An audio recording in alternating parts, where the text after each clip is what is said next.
Hello, this is Team 8, Sprint 1 for the Capstone class Fall 2018 web server project.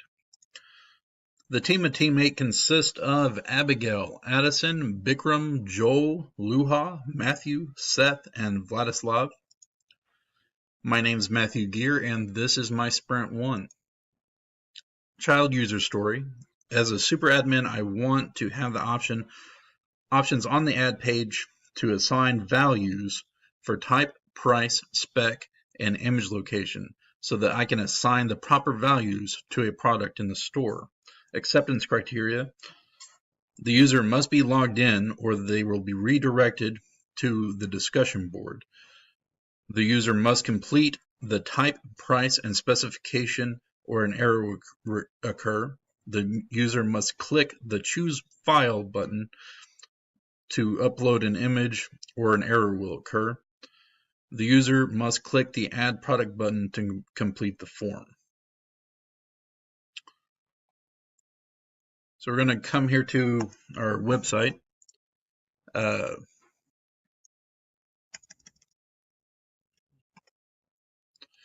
we'll just go to the home page. And what we're going to try to do is go to the Add Product page directly without signing in. And we can see that we're redirected to the discussion board. So we're going to go ahead and sign in with a already made account.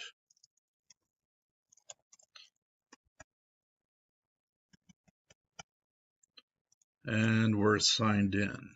So we're going to again go directly to, or attempt to go directly to the product page, and we are here at the product page. Add a product to the store, we have a place for type, price, specification, and image. And if we try to click the add product page, we'll see that we get an error that says please fill this field out.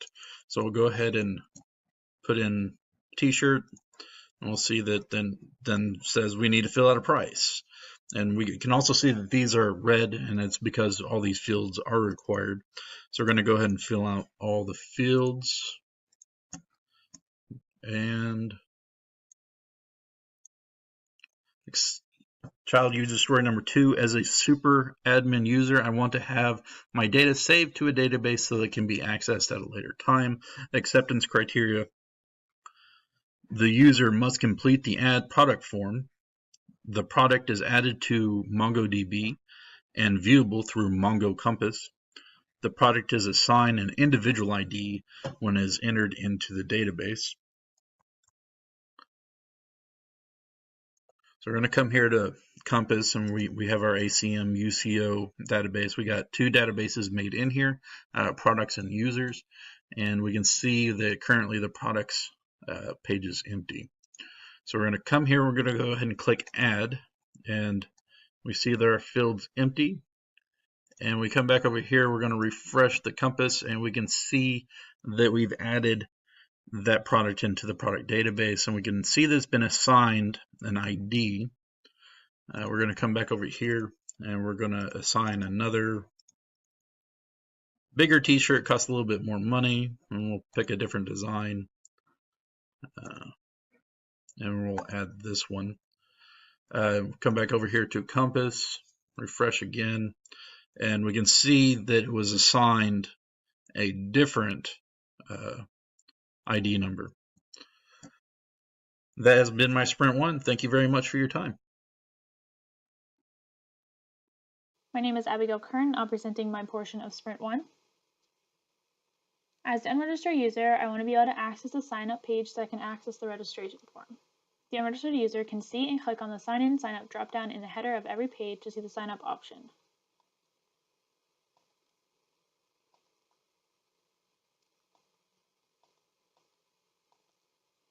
The unregistered user is taken to the user sign up page when they click on the user sign up. As an unregistered user, I want to be able to fill out a registration form so that I can become a registered user.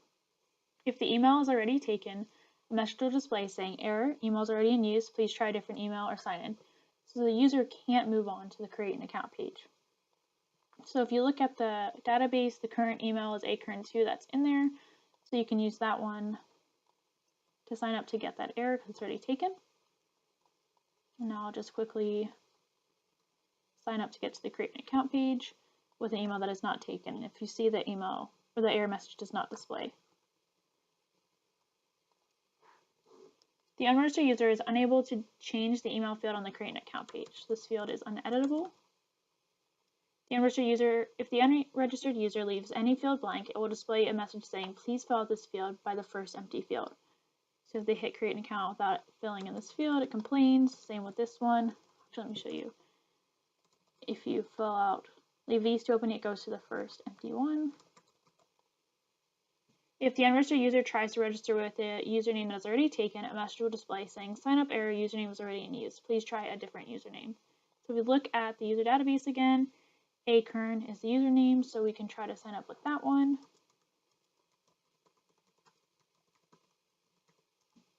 And it will give you that error message. If the unregistered user inputs an invalid password, the page will display an error message. Invalid password. Password has to be at least 5 characters long. So if they try to sign up with 4 characters, it displays that error message. If the unregistered user's password and confirm password fields don't match, a message will be displayed saying password does not match. So again, we can try that and make it long. And there it does not match. The unregistered user is able to hit the Create an Account button for their input to be processed. The unregistered user is taken to the profile page if registration was successful, and My Account now displays as the header. So currently it says sign in, sign up. So when they hit Create an Account, it takes them to their account, and now it says My Account. And if you refresh the database, they are now found inside the database. As a registered user, I want to be able to access the sign-in page so I can access the sign-in form. The registered user can see and click the sign in, sign up drop down in the header of every page to see the sign-in option when they are not signed in.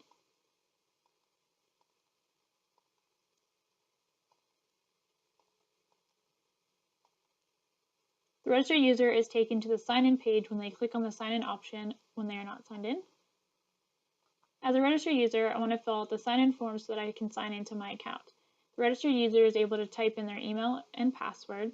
The registered user is able to hit the sign-in button for their input to be processed. If the registered user presses sign in without entering an email, the page will display an error message saying, please fill out this field. If the registered user presses sign in without entering a password, the page will display an error message saying, please fill out this field. If the registered user inputs a non-email input, their input doesn't include an @ the page will display an error message saying, please include an @ in the email address. Input value is missing an @.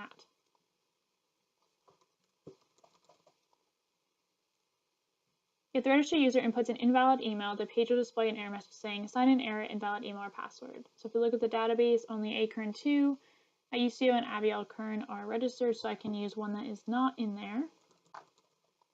And it displays that message. If the registered user inputs a wrong password, the page will display an error message saying sign in error, invalid email or password. So now I can use one that's there, but then just use the wrong password. Displays the same error. The registered user is taken to the home page if their sign-in is successful, and My Account now displays in the header. So currently it says sign in, sign up. So if they sign in, taken to the home page, and now it says My Account. This is Addison Toscani with Sprint1. As a registered user, I want to have access to the chat discussion page so that I can live chat with fellow members. And the acceptance criteria is the registered user must click the discussion button to be forwarded to the discussion page. The registered user will see a button for live chat on the left side of the screen. And when the registered user scrolls, the button for live chat will follow the scroll on the page. So if I click the discussion button, I'm forwarded to the discussion page. There's a button for live chat right here. And if I scroll the page, it'll follow. As a registered user, I want to have options on which chats I can join so that I can live chat with specific groups of people. And the acceptance criteria is the registered user must click the live chat button to view different discussion groups. And a registered user will see a chat ACM live discussions message to know they are on the right page. So if we click the button, we see ACM live discussions and that there are multiple choices for chat. Hello, my name is Bikram Porel, and this is my presentation for Sprint 1. As an Android user, I want to click on reply icon at the particular post at the discussion so that I can see all the replies related to the post. Acceptance criteria: the Android user must click discussion to go to discussion page. The Android user must click reply icon to see the replies related to each post, provided that there are posts in the database. And if I go to this is our home page. So if I click discussion, I'm unregistered, not signed in, not signed up. This is our discussion page, and there are some posts. So if I want to see the replies related to the second test post, I can just click on this reply icon. Boom, these are the replies. And I can do same thing for other posts as well.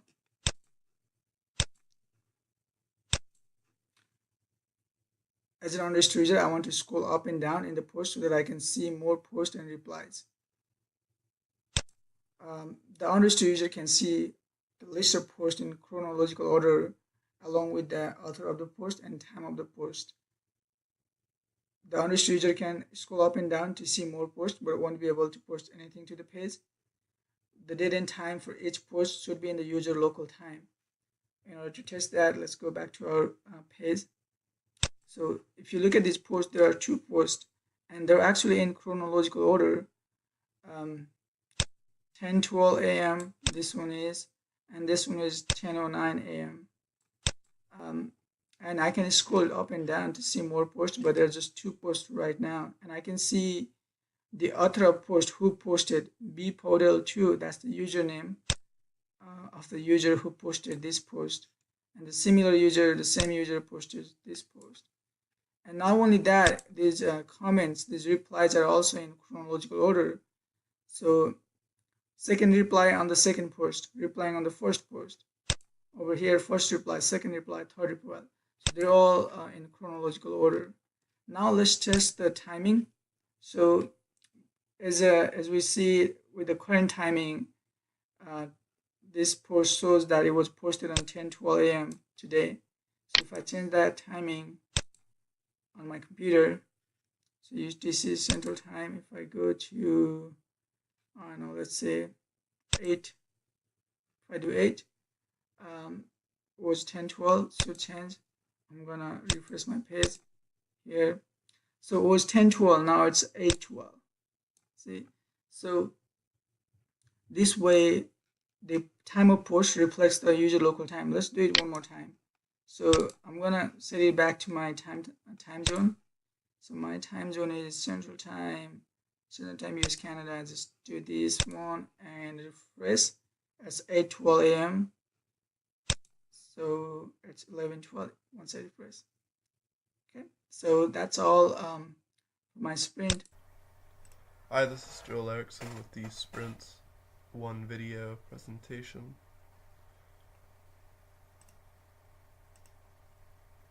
As an unregistered user, I want to click a day on the calendar so that I can see all the events that day. A user can click a day to select it, and the date will be displayed on the left of the calendar. It actually displays below it because I have it in a smaller form because the web page is on the right of my screen. But as I select a day, the date down here updates. If I select, or if the date selected has no events, the message no events will be displayed. As you can see, there's no events on the 26th, for example. And then if the date selected has one or more events, the event titles and descriptions will be displayed to the left of the calendar. So if I select a date with the party on it, it'll display it and its description. As an unregistered user, I want to change months so that I can view future events. So a user can click the right arrow to shift the month forward. Go to October, November.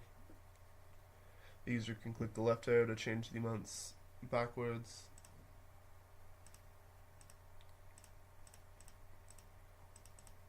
And the user can click the day button to switch the month to, or switch the calendar to the month containing the current day, so September. And then as an admin, I want to add calendar items so I can advertise events. So let me sign in real quickly.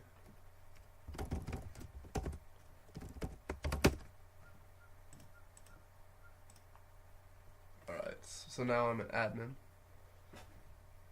So now that I click on days, there's an add button, which allows me to add events. So if the admin clicks a date, the add button appears. If the admin clicks the add button, a new event form appears, like so.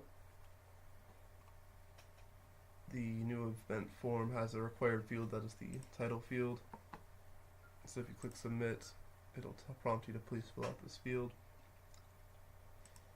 And let me fill something out.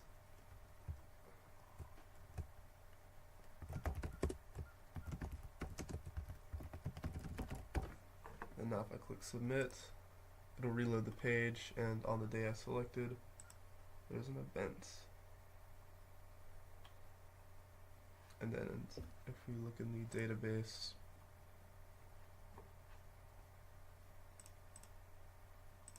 refresh it, the new event shows up, and that is my Sprint1 progress.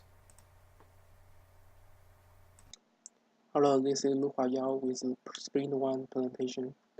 As an unregistered user, I want to view all web pages with a cool navigation bar so I can easily find out what I need to do on this website. The unregistered user can easily see the navigation bar in the head of web pages. The unregistered user must click the search button on navigation bar to activate the search bar. The unregistered user can click anywhere inside of page content area, which is between the header and the footer, to hide search bar.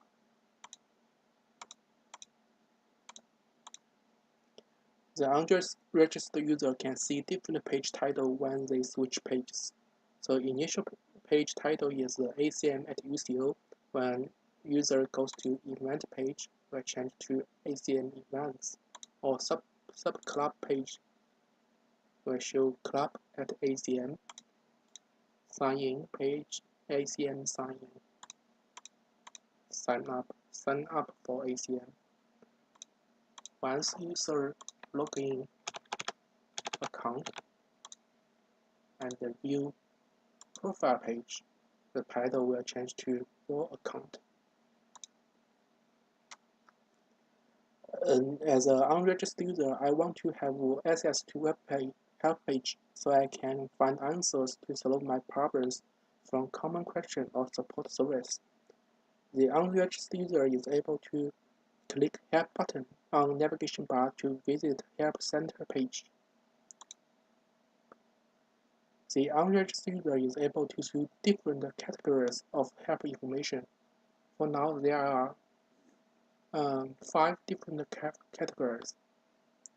The unregistered user is able to switch category, expand to see details, and read more information through mouse click and through mouse wheel. With the mouse click to switch categories, or expand to see detail, and through mouse wheel to read more information.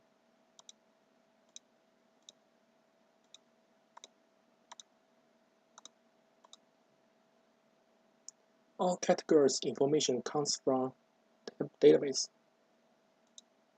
So this is database,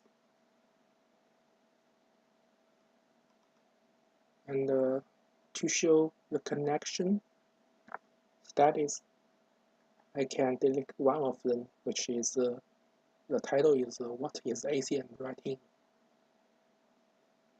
Delete.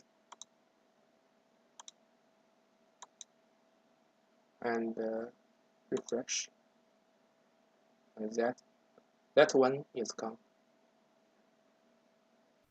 Hey, this is Seth, and today I'll be presenting Sprint1.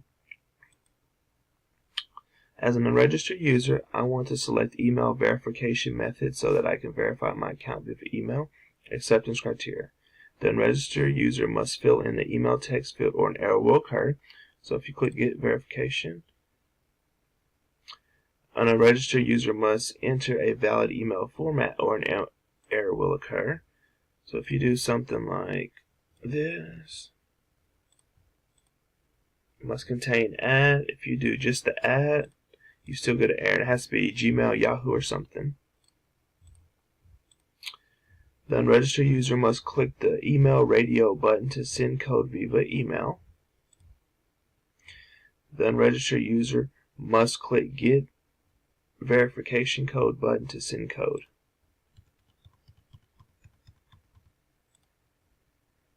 So if we go here, we'll wait for it.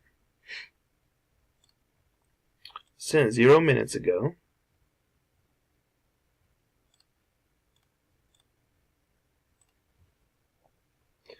As an unregistered user, I want to select SMS verification method so that I can verify my account via SMS. The unregistered user must fill in the phone number field or an error will occur. So if you go down here,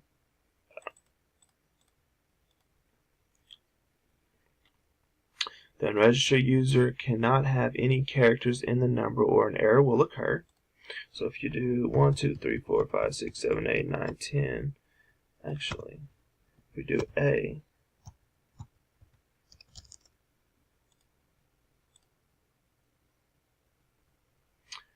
an unregistered user must have 10-digit phone number or an error will occur. So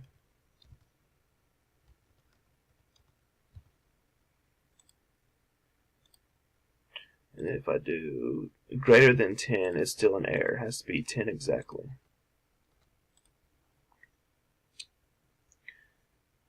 The unregistered user must click SMS radio button to send code via SMS. The registered user must click the get verification code button to send code. So I took a screenshot of what it looks like. Right here, you'll be able to hear the text message. You won't be able to see it, but we'll go ahead and get verification.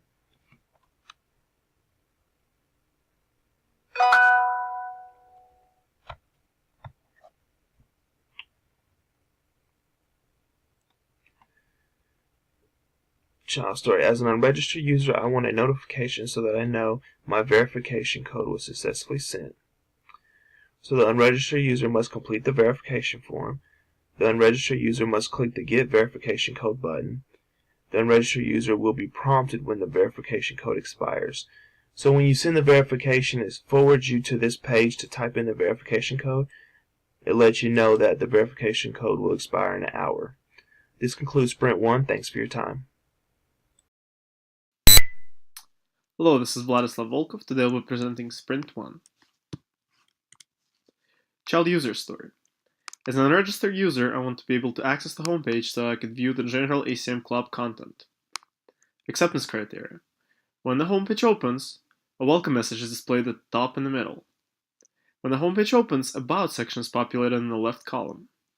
When the homepage opens, Upcoming Events section is populated in the middle column. When the homepage opens, Recent Discussion section is populated in the right column.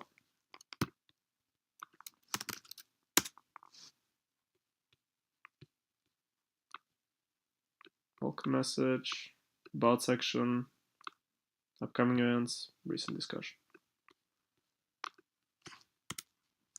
Child user story. As an unregistered user, I want to be able to access different ACM Club subsections so I could view specialized content based on my interests. Acceptance criteria. Clubs button is displayed to the user in the navigation menu.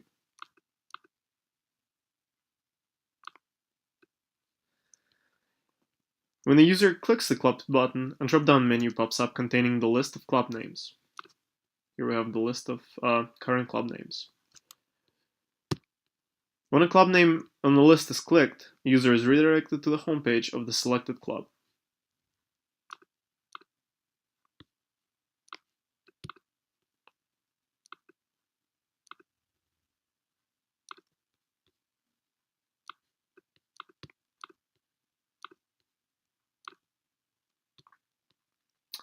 Each homepage of the subclubs contains a welcome message at the top. Each homepage of the subclubs contains information about the club, list of upcoming events, and discussions. That's it for today. Thank you. And this concludes Sprint 1 presentation. We made quite a bit of headway on our new project, and we look forward to getting started on next sprint. Thank you very much.